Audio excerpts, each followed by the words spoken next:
ажиллах юм байна. За багш рекордоо эхлүүлчихлээ. За тэр хүүхдүүдээ өнөөдрийн хичээл дээр бол бүгдээрээ дахиад дасгал ажиллана. За яг ямар дасгал ажиллах юм бэ гэхээр Ашуусын лицейн тестийн нэмэгтгэл. Одоо Ашуусын лицейд шалгалт өгч байгаа хүүхдүүд бол тестийн нэмэгтгэлийн дагуу шалгалтандаа бэлдэж байгаа шүү дээ. Тэр тестийн нэмэгтгэлийн органик химийн дасгалуудыг бол бүгдийг нь ажилланаа. За тэрнээс өмнө өнгөрсөн хичээлдэр үтсэн энэ крекингийн урвалыг ерөөсөө тэнцвүүлэхгүй өнгөрсөн байна. Тэр урвалын тэгштэглийг бичсэн бол заавал тэнцвүүлэх ёстой гэж байгаа шүү дээ. Тэр бүгдээрээ одоо энэ урвалын тэгштэглийг тэнцвүүлье. За энэ дэр нэгдүгээр урвал нь харин тэнцүү юм уу да? Тэ? CH4. За эхний урвал бол тэнцүү байна. За хоёрдугаар урвалыг тэнцвүүлье. Энэ CH4-ийн урд хэдийн доод авах хүүхдүүдээ? Энд 2. Зөв 2-ын доод тавьчих чинь тий. За тэгээд C-н 2-оор тэнцээд H нь хэдээр тэнцэж байгаа лээ? 8. Зөв 8-аар тэнцэж байна. За 3 дугаар урвал дээр энэ 3 дугаар урвал чинь тэнцүү юугүй юу? Та нарт яаж харагдаж байна? Тэнцүү. Тэнцүү юм байна тий. За 3 дугаар урвал нь тэнцүү юм байна. За тэгвэл 4 дугаар урвалыг харъя. 4. Хаана хэдийн доод авах хэрэгтэй? Тэнцүү ч юм уу? Тэнцүү. Тэнцүү шүү дээ. За энэ дотроос нэг урвалын тэгштэглийг тэнцүүлээгүй байсан байна тий. 2 дугаар урвалын тэгштэглийг. За ингээд урвалын тэгштгэл бичсэн бол заавал тэнцүүлнэ гэдэг дүрэн байдаг шүү хүүхдүүдээ. Тэр дүрмийг ерөөсөө зөрчиж болохгүй. Урвалын тэгштэглийг бичсэн бол заавал тэнцүүлнэ. За энэ дэр бүр ингээд бичээд авъя бүгдээрээ. Урвалын тэгштгэл бичсэн бол заавал тэнцүүлнэ.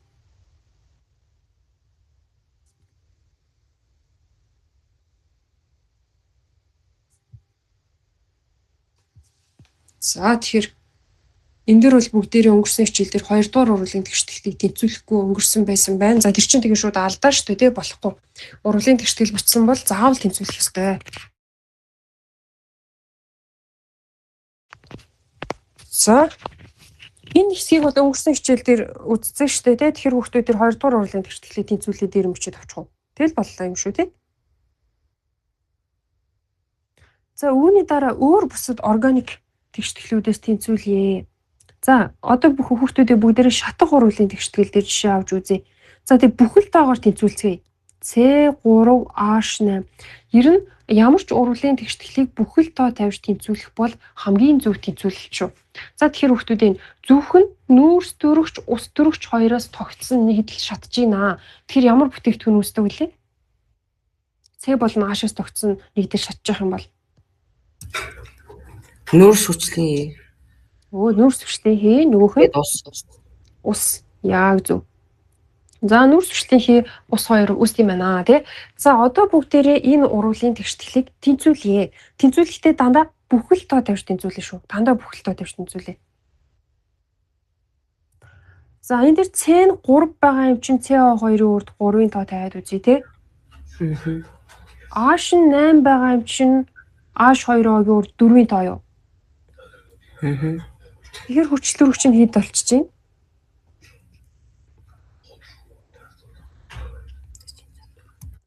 Энд дээр ингээ 3 2-ын 6 тий. Энд дээр 4 1-ийн 4. 6 дээр 4-ийн гэхээр 10 хүчил төрөгч. Тэр хойно 10 болохын тулд O2-ын урд хэдийн тоо тавих вэ? 5. 5-ын тоо тавина тий. За энэ урвалын тэгштгэлийн урд ингэж бүхэл тоо тавьж тэнцвүүлэх юм шүү. За дараагийнх нь болохоор C2H6 гэдэг юм бодсон. За этан гэдэг хий ингэ шатж байна тий. Шат хуралд орж байна. За CO2 үүслээ нөгөөх нь юу үлээ хөхтүүдээ? Ус. Ус. За нүүрс төрөгчийн тоог тэнцвүүлэхийн тулд CO2 үүслийн тулд 2. За ус төрөгчийг тэнцвүүлэхийн тулд 3. Тэгэхээр хүчил төрөгч нь хэд болчих чинь хөхтүүд минь? 3 4 7 болчиход байна тий. Тэгэхээр одоо бүгдээрээ яах нь хүчил төрөгчийн урд бүхэл тоо тавихын тулд энэ тоогоо 2 дахин өсөх чинь тий 2-ыг 4 болгоод 3-ыг 6 болгочих штэ. Тэгин тэ. За, энэ дээр бол 2-ын тоо 2 чинь гэсэн үг. За, тэгэхээр одоо хүчлэлтөрөгч нь хэд болсон бэ? 2 4-ийн 8. 14. Өө зөв 14 гэхээр энэ хэдийн тоо? Оо 7. 7-ын тоо ирэх нь шүү. Ингээд бүхэлдээ тавьж тэнцүүлж явах юм шүү. Ер нь одоо ямар ч олимпиад уралдаан тэмцээнд орсон байлаа гэсэн. За, дараагийнх нь болохоор C4H10. C4H10. За, хүчлэлтөрөгчтэй одоо ингээ урвалд орж ийна. Шатах урвалд орж ийна. Ямар бүтээгдэхүүн үүсэх юм бэ? Бутан гэдэг хий шатаж штэ. Одоо газын плэт техник газ чинь бутан гэдэг байгаа ш тэ. Бутан гэдэг хий шатлаа. Ямар одоо тэ бүтээгдэхүүн үүсэх вэ? Газын плэт техник газ шатахаар Баш адилхан юм болов. Оо тийм. Адилхан гэдэг нь яг юу гэсэн үг лээ? Үгээр хэлээ. CO2 дээр нэмэх нь ус. Оо зөв. CO2 дээр нэмэх нь ус. Яг ингэж хэлүүлэх гээд байхгүй юу? За, энэ урвалын тэгшгэлийг бичээд үзцгээе. Хаана хэдийн тоо тавьбал болохоор байна. За, ингээ. Ер нь та нар эхлээд өөрсдөө бичээд үзээдэх үү? Тэгээд дараа нь хамт тэнцвүүлэх үү? Багш дандаа тэнцвүүлээд байх юм бол та нар жоохон уйдгартай шүү дээ, тий? За та нар өөрсдөө тэнцвүүлж байгаа энэ багш нар урд нь цэг тавьчихъя. За дараа нь хоёр дахь нь болохоор одоо бензин. Бензин ч одоо дотор нь октаны тоо гэж тодорхойлдог гэдэг байгаа шүү дээ, тий? Октан гэдэг ийм органик шингэн байна. Та нар мэдж байгаа шүү дээ, тийм ээ? Эхний C-ээс C хэд хүртэл хий төлөвтэй байдаг вүлээ? C1-ээс гэдэг нь одоо CH4 бол хий гэсэн үг. C2H6 бол бас хий тий. Энэ бол хий. C2H6 ч гэсэн хий. Дараагийн C3 байвал хий мөн үү хөлтүүдээ. C3-тай байвал C3H8. Хий тийм ээ. C4H10 байх юм бол ямар бас хий. Хий. За C5H12 болгочихлоо шүү. Ямар төлөвтэй вэ?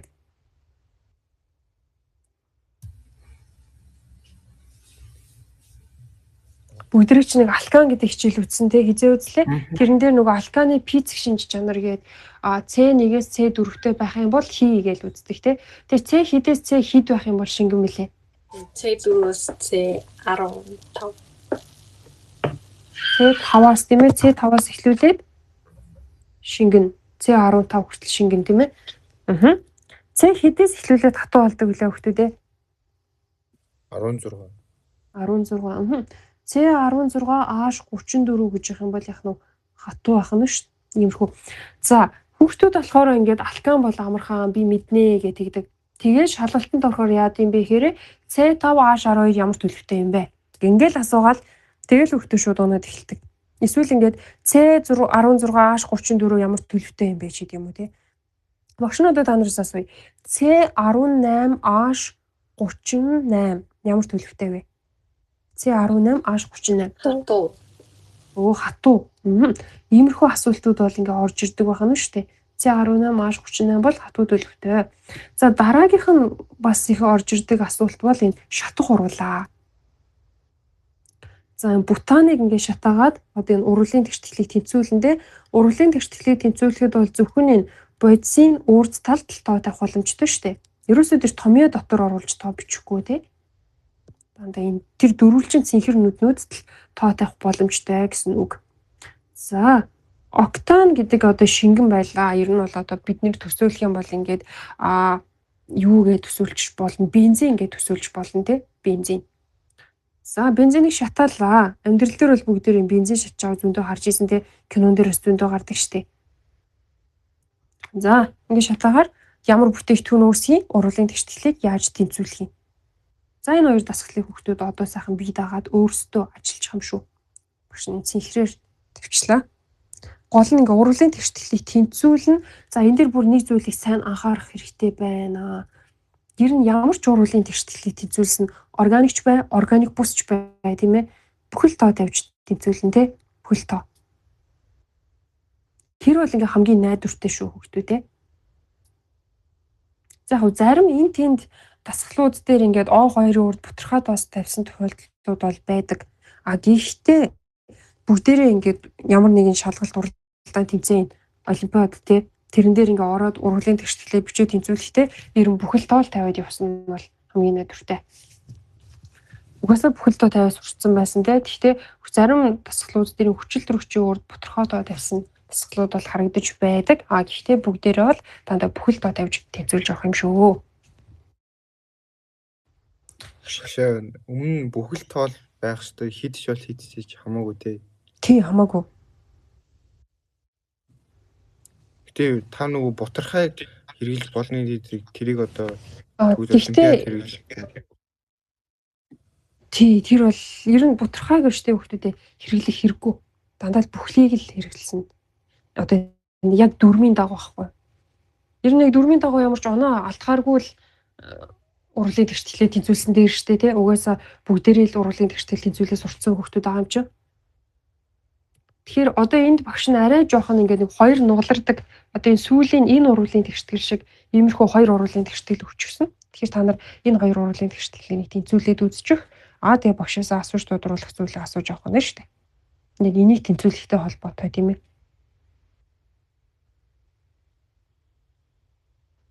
Эхлээд өөртөө сайхан дасгал ажиллаад үзэх хэрэгтэй тийм. Энэ хоёр дасгалыг. За та нарыг тэнцвүүлж явах хооронд багш нь түр рекордоо зогсооч. За манай хүмүүс бол бараг тэнцвүүлсэн юм шиг байна. Нилээ олон хүмүүс гараа өргөх төвчлөр дээрээ дарчихж. За эхний C4H10 бутаныг бүгдээрээ бутаны шатхууруулыг тэнцвүүлцгээе. Хаана хэдийн тоо тавих вэ? Бутаны өмнө тоо тавих шаардлага байна уу хүмүүс? Энд бутаны өмнө бутан гэдэг чууд юм байц шүү дээ. Бутаны өмнө тоо тавих уу? Багшаа наадах тэр чинь байгаа шүү дээ. 2-ыг тавина. Зөв 2-ын тоо тавина тий. За C2 юм. C2 дээр 8-ыг H2-гийн өмнө 10. 10-ыг тэгэхээр хүчил төрөгчингээ 2 8-ийн 16 юу? Тэгээд 11-ийн 10 26 юм байна тий. Тэр 13. 13. 13. Яг зөв. Ингээд тэнцвүүлнэ гэсэн үг. За дараагийнх нь за мэдээж нүүрс төрөгч ус төрөгч 2 байгаа юм чинь CO2 нөгөө бүтээгдэхүүн юу вэ? H2. Ус H2. За ийм. За тэгэхээр одоо энд октаны урд тоо тавих шаардлага байсан уу? Хүүхдүүд байсан. 2-ыг 2-ыг тавьж байна. За энэ 2-ыг тавиад байгаа нь хүүхдүүдээ ерөөсөө л энэ хүчил төрөгчийн урд бутархай тоо тавихгүй л гэсэн санаа шүү дээ тий. Одоо ер нь бол ингээд хүүхдүүд заримдаа ер нь дийлэн хүүхдүүд шууд ингэж тэнцвүүлж үздэг. За C-ийн тэнд 8 байгаа юм чи энэ дэр 8-ыг тавьчих. H-ын тэнд 18 байгаа юм чи энэ дэр 9-ыг тавьчих гэж байгаа тий. Тэгэхээр ингээд хүчил төрөгчийн энд 2 8-ийн 16 болоод энд хүчил төрөгчийн 9 болоод ингээд 25 болчихж байгааз 25 болохоор чи энэ урд ингээ 12.5 гэдэг бутархай тоо тавигдахаар хэмжээнд хүрээд ирж байна. Тэгэхээр бутархай тоо тавихгүй тулд тийм ээ. Одоо энэ дээр бутархай тоо тавихгүй тулд 16. Тэгээ октаны урд 2-ын тоо тавьчин тий. Тэгээ 16. Усны урд хэдийн тоо тавих вэ? 18. 18. Тэгээд О-гийн урд 25-ыг тавина. 25. Бүр 50-аар тэнцэж юм уу тийм үү хүмүүдээ? Тийм 50-аар тэнцэж. 32 18 тийм байна. 32 18 50-аар тэнцэж чинь тий. Тэгээ 50 болгохын тулд энэ дэр 25-ыг тавьчих. За нэг иймэрхүү маягаар урлагийн тэгшлэлээ сайхан бичээ тэнцвүүлээд бодлогоо бодох нэ. За энэ хэсэг бол ингээ боллоо бидний одоо өмнөх хичээлтэй холбоотой хэсэг. За дараагийн хэсгээр одоо бүгдээрээ юуны талаар үзэх юм бэ гэхээр ашүүс лиценз тестийн эмхтгэлийн дасгалуудыг ажиллая. За тэгэхээр хүүхдүүдээ ашүүс лиценз дасгал дотор энэ иштэй бөмбөлгийн загвартай холбоотой дасгал орж ирж байгаа. За тэгэхээр одоо бүгдээрээ 9-р ангид үздэг иштэй бөмбөлгийн загварыг үзье. За сая ихэсэг зөв хэлж байгаа холбоосон томьёотой адилхан юм биш үү гэд те. Ерөнхийдөө энэ ингээд холбоосон томьёо харагдж байгааз бид нэр өмнөх хичээлдэр холбоосон томьёоны талаар үзсэн шүү дээ. Авч тэрний өмнөх хичээлдэр те. Тэгэхээр энэ холбоос болгон дээр өөрөөр хэлбэл яг нь энд ингээд нэг C байгаа, энд бас нэг C байгаа гэд Энд бас нэг С, энд бас С. За, ингээд бөмбөлгүүд байгаа. Цэнүүдийн ингээд бүгдийн бөмбөлгөөр зурчлаа. За, тэгээд хажууд нь байгаа эхний зай дээр хэдэн хаш вэ хүүхдүүд? 3. 3 хаш. Хардаа. Тэр 3 хашийг нь хардаа. Ингээд иштэй бөмбөлгөөр зурчиж байгаа байхгүй юу? Хоёр дахь зай дээр хэдэн хаш байх вэ? 2 хаш тийм ээ. Дараагийнх дээр нь 2 хаш. За, дараагийнх дээр нь 3 хаш гэдэг тийм. За, энэ С-гийнх нь хар бөмбөлг нь том байдгийг шүү. Тэгээ Аашийнх нь цагаан бөмбөлг нь жижигхнэр зурагддаг. Том жижиг нь харагдаж байна уу хүүхдүүдэд? За, ингэж байрладаг аа. За, үүнийг иштэй бөмбөлгөн загвар гэж хэлдэг юм. За, бүр маш амархан байгаа зү тий. Хангаар цай багшаа гэсэн үү? Бутан гэсэн. Бутан.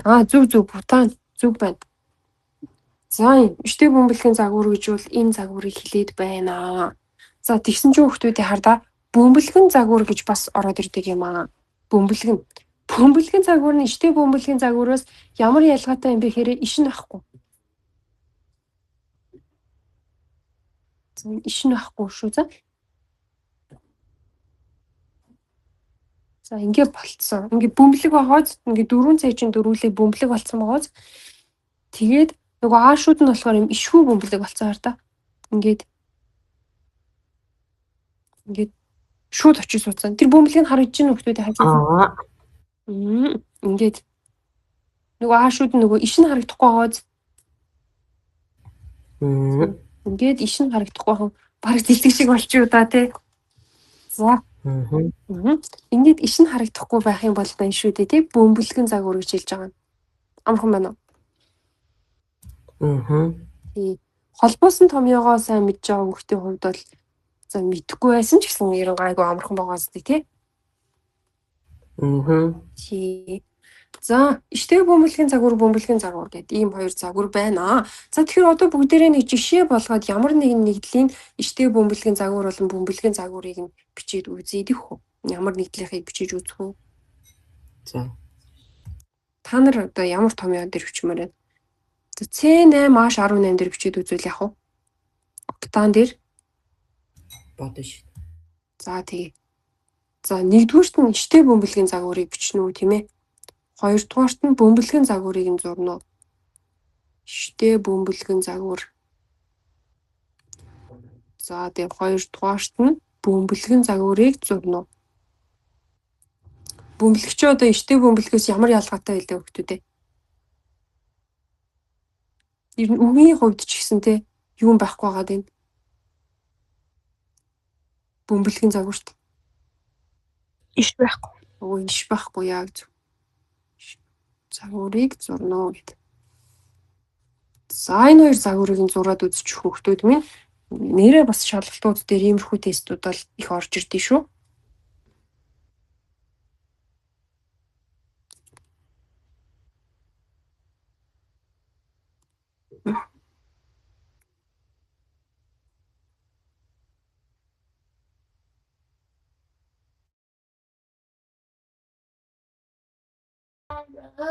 Зөв. Энэ иштэй бөмбөлгийн загвар нь тий.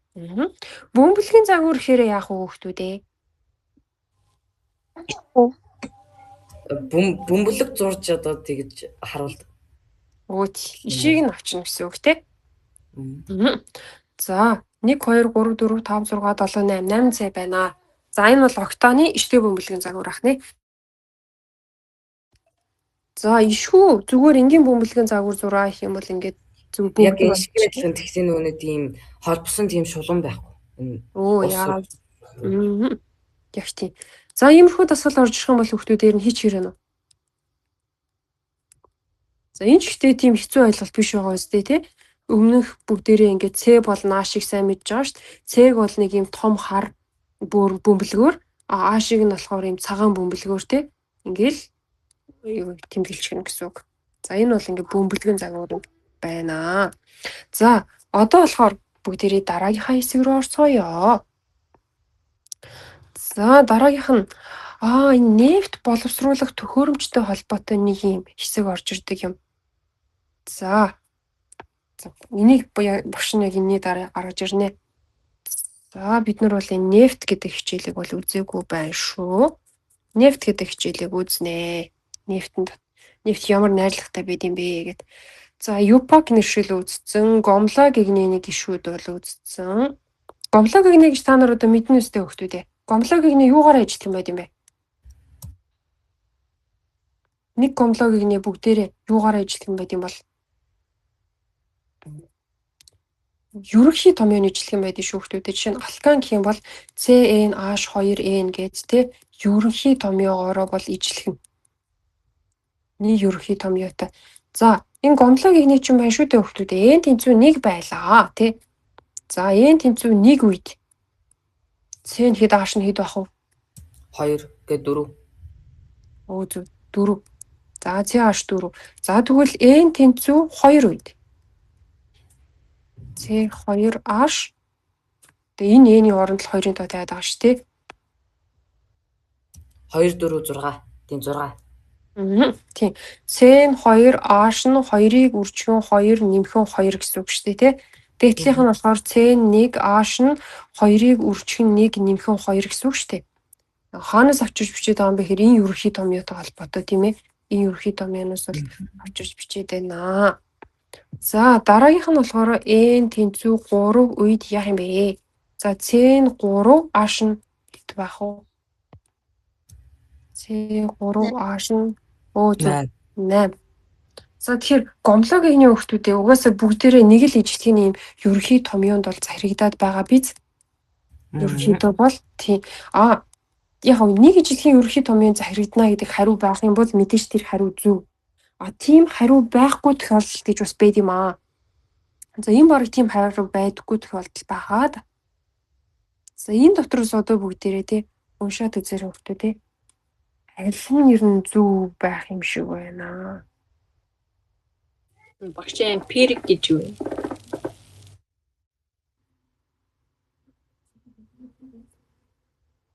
Нөгөө нэг уулын ингээд бид нар чинь гомлоо гэгнэ гэдэг чинь нэг ижилхэн ерөнхий томьёотой байд юм аа гэд үзчихээд гэхдээ тэг яг ингээд тулахаар ямар ч тийм хариулт байхгүй байгааз.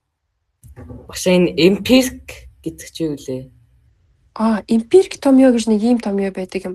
Одоо жишээ нь C4H8 гэдэг ийм нэгдэл байж болно шүү дээ. Одоо бүтэн гэдэг нэгдэл байгааз. Тэгэхээр энэ C4H8 нь CH2 4 удаа байх юм бол ингээд тэнийх юм бол C4H8 болохоор байгааз.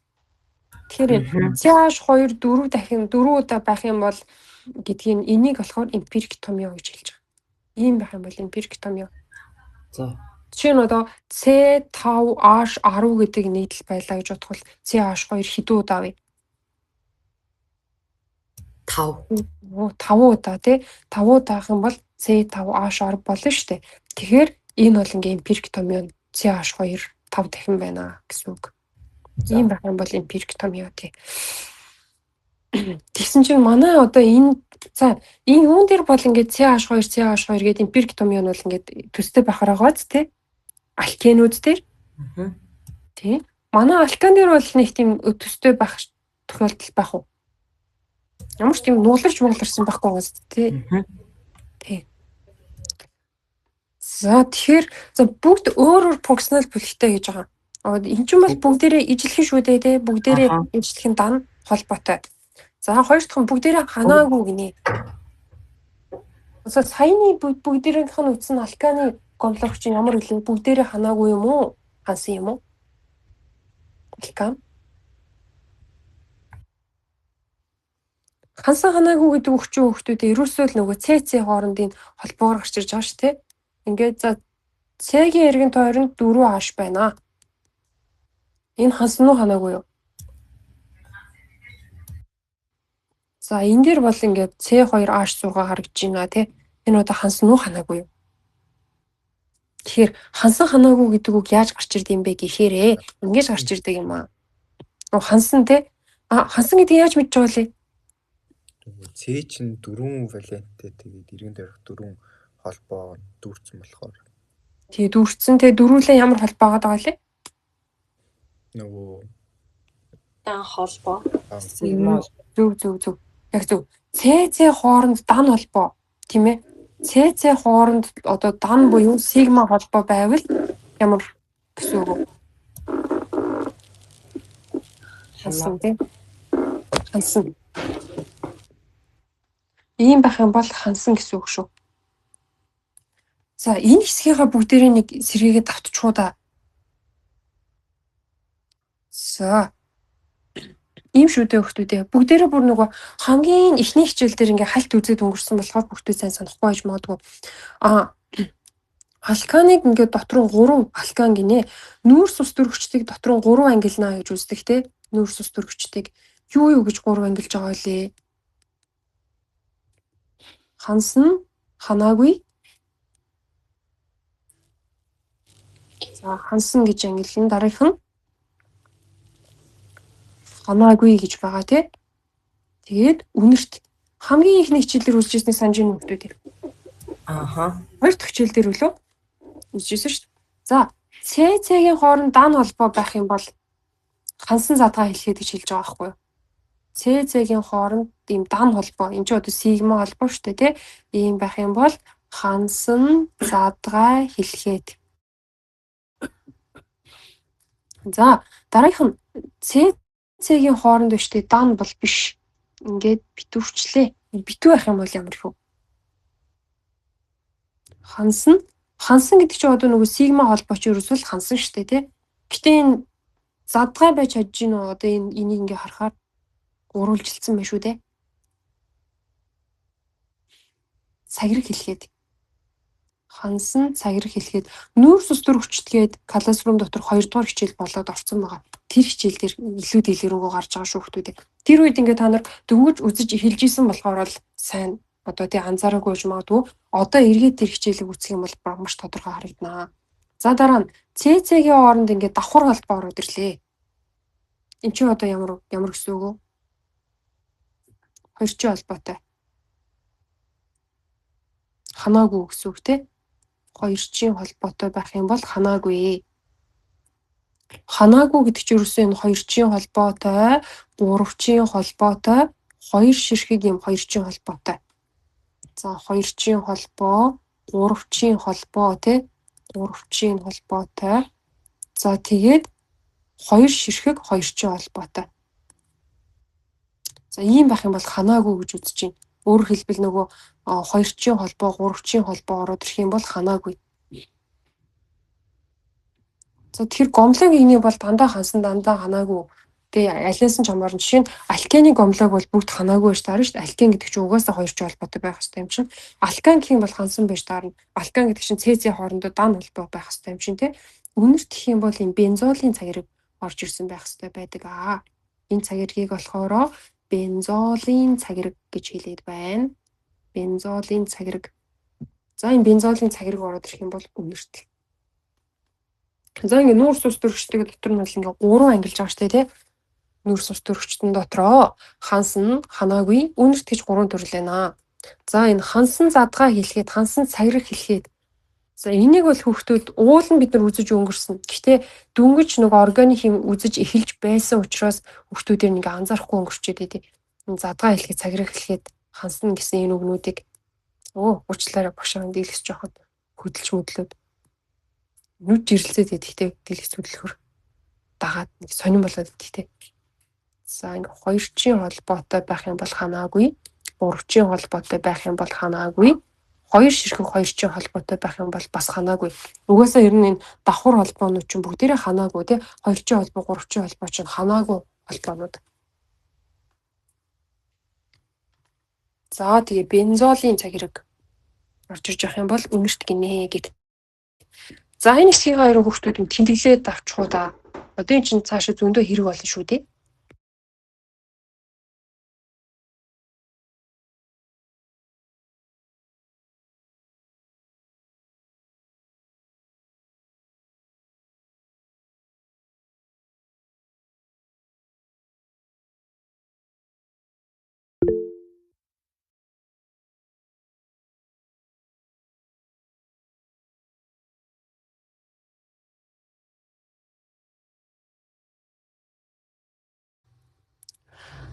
За тэгэхээр энэ хичээлээ бол бүгдээрээ ямар ч үсэн сэргийн санджглаа. За тэгэхээр хүүхдүүд ингэсэн байна. Нэг гомлоо гэгнэний гишүүд бүгдээрээ ханаагүй холбоотой байна гэж байх уу? Ханаагүй холбоо гэж ямар холбоог хэлээд байна?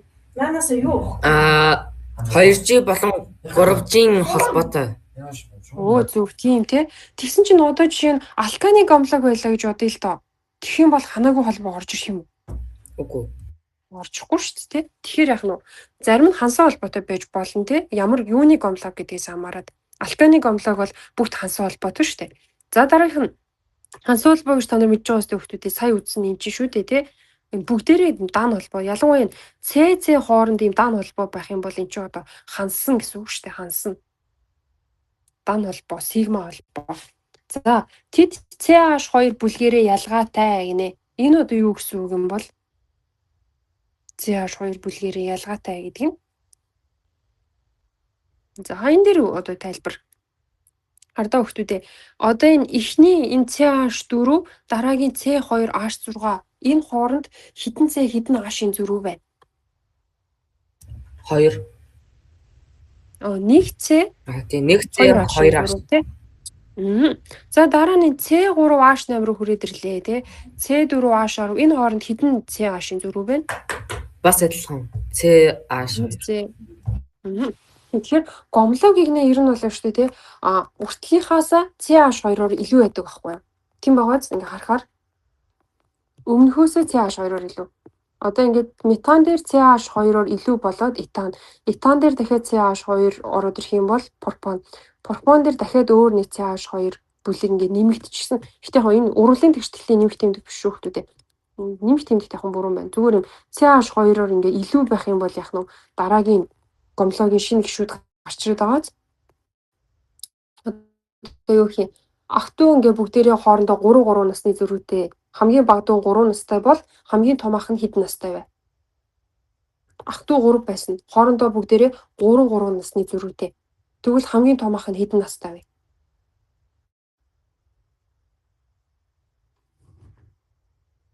За, том ах байсан те. Дараа нь дунд ах. Тэгээд дүү. Дүү нь хэдэн настай гэж ойлоо хүмүүстээ? 3. Тэр дунд ах нь хэдтэй ах вэ? Хоорондоо 3 насны зөрүүтэй юм чи. Дунд ахын нас хэд вэ? 6. Том ахын нас нь хэд вэ? Хоорондоо 3 насны зөрүүтэй. 9 те. Яг энэ шиг энэ алканы гомлоогууд хоорондоо CH2-ийн зөрүүтэй байдаг шүү. CH2-ийн зөрүүтэй. За эмпирик томноор бол бүгдээрээ үзсэн шүү дээ. Тэгэхээр энэ дотроос A, B, C, D-ийг нь аль нь вэ? Хүүхдүүд багшийнх нь ярин нэг сонс. C. За C. За ингээд C CH2 бүлгэрээ ялгаатай юм байна гэдэг. За ийм. За тэгээ хүүхдүүдээ энэ дээр ийм дасгал орж ирж байна. Органик нэгдлийг олон улсын дүрмээр нэрлэнэ гэдэг спиртийн нэршил ороод ирж байгаа байхгүй юу? Тэгэхээр одоо гэрийн даалгаварт багш нь спиртийн нэршил гэдэг спиртийн олон улсын нэршил гэдэг хичээл бэлтжижсэн байгаа. Спиртийн UPAC нэршил гэдэг хичээл бэлдсэн байгаа. Энэ спиртийн UPAC нэршил гэдэг хичээлийг үзээд ороод ирэх юм шүү. Дараагийн хичээл хүртлээ. За ийм видео үзэх нэ. Видео үзэх. За энэ видеог үзээд ороод ирээрээ. За өнөөдрийн хичээл бол ингээд бодлоо багш хүүхдүүдээ бүртгээд авчихсан баа. Хурдандаа оруулчихъя. За асуулт нь яг ямар асуулт байсан бэлээ? Яг хэрэгтэй асуулт асуучлаа. Гомлог игнэ гэдэг нь нүүр сурс төрөгчдийн ерхий томьёо захирагдсан CH2-ийн ахиц юм болов уу? Яг зөв ингэж асуусан. Ёстой хэрэгтэй асуулт тий. Яг тийм шүү. Хардаа жишээ нь CnH2n дээр нэмэх 2 гэдэг юм томьёо захирагдж байгаа юм бол жишээ нь энэ одоо N1 үед CH4 байж болно үстэй тий. N-ийн 5 үед эн чинь C5H хэд байх вэ? 12. 12. Тэгэхээр энэ хоёр бол ингээд нэг гомлогийг нэг гişүүд гэсэн үг байхгүй юу? Ягаад гэвэл ижилх нь CnH2n дээр нэмэх 2 гэдэг энэ томьёонд бол захирагдж байна. За дараагийнх нь алкены ерөнхий томьёо ч нь одоо CnH2n штэ. Тэгэхээр Cn 4 байлаа. H нь хэд вэ гэсэн үг үү? 8. 8. Cn 8 байлаа. Тэгвэл H нь хэд вэ гэсэн үг үү? 16.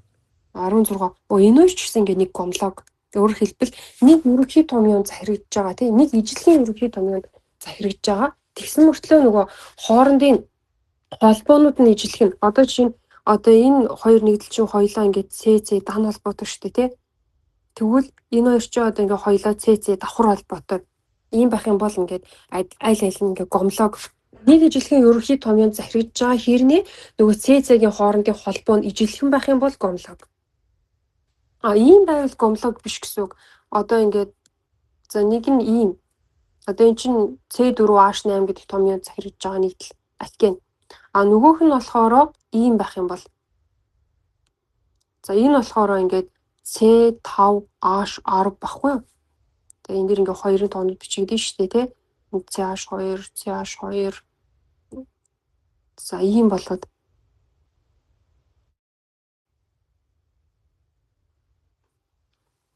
за тэгэхээр C4H8, C5H12 бол энэ хоёр боцыг ингээ бүтцийн өвчсөн ингээд харагдж байгаа бол энэ хоёр бол ингээ гомлог байж чадхаар харагдаж байна уу? Үгүй. Юу нөр байгаа лээ? Нөө холбоо нь. Холбоо нь ондоо тий. Уул ингээ ерөнхий томьёо нь бол адилхан байгаад байдаг тий. CnH2n гэдэг ерөнхий томьёо захирагдж байгааз. Тэгсэн мөртлөө ингээд нийтлүүдийн холбоо нь ингээ ондоо болчих юм бол гомлог биш. Тэгэхээр ижлэгийн ерөнхий томьёо захирагдж байгаа мөртлөө CC-ийн хооронд холбоо нь ижлэх нь. Тэ CnH2n гэдэг юу захирагдж байгаа мөртлөө аль аль нь юм хоёр ч холбоо агуулсан C-тэй ийм байх юм бол гомлог гэсэн үг. Тэгээ ийм ижлэгийн ерөнхий томьёотой тэгсэн мөртлөө CC-ийн хоорондын энэ холбоо нь бас ижлэх нь ийм байх юм бол гомлог гэж хэлнэ гэж байгаа юм. Шинэ C5H10 чинь юу циклопентан их одоо. Тийм яг зөв циклопентан тий. За ийм бах.